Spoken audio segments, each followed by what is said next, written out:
মানুষ তখনই দামি হয় যখন মানুষ প্রকৃত মানুষের সান্নিধ্য লাভের জন্য ঘর বাড়ি টিভি বাচ্চা দুনিয়া ত্যাগ করে আখিরাত মুখী হবে। আমি আসলে কি বলবো, আমার নাই।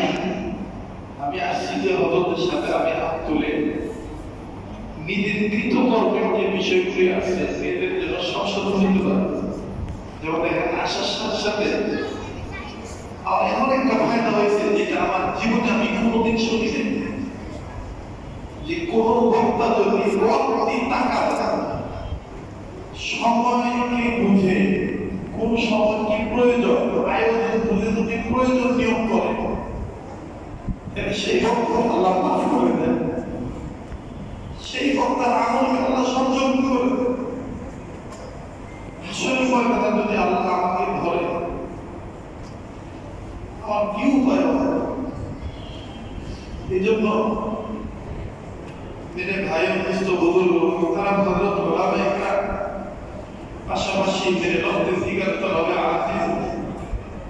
আমার শাইখ মুর্শিদ বারবার একটা কথা বলে যে সব কিছুতে বাবা নেক হিম্মত বাবা, নেক হিম্মত যে আমি এই কাজ করব।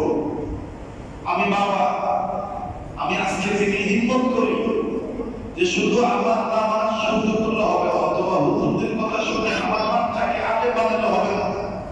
আমার নামাজ শুদ্ধ হইতেছে কিনা এই সময় যদি আমার কর্ম হয়ে যায়, আমি সহ্য করে কেরাত করতে পারতেছি কিনা এই বিষয়টা আমার চিন্তা করা দরকার। আর আমার শাইখ মুর্শিদ সময় অনুযায়ী যখন যে কাজের দরকার তখন আল্লাহ তাআলা আমার দাদা হযরতে রুহানি ফায়েজে বরকতে আল্লাহ হযরতের দিকে এলকা করে দেয়।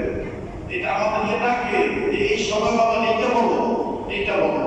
তা আমি আপনাদের কাছে জানতে চাই কোরআন কারীমের এলেম শিক্ষা করা, ইলমিদিন শিক্ষা করা এটা কি ফরজ না নফল?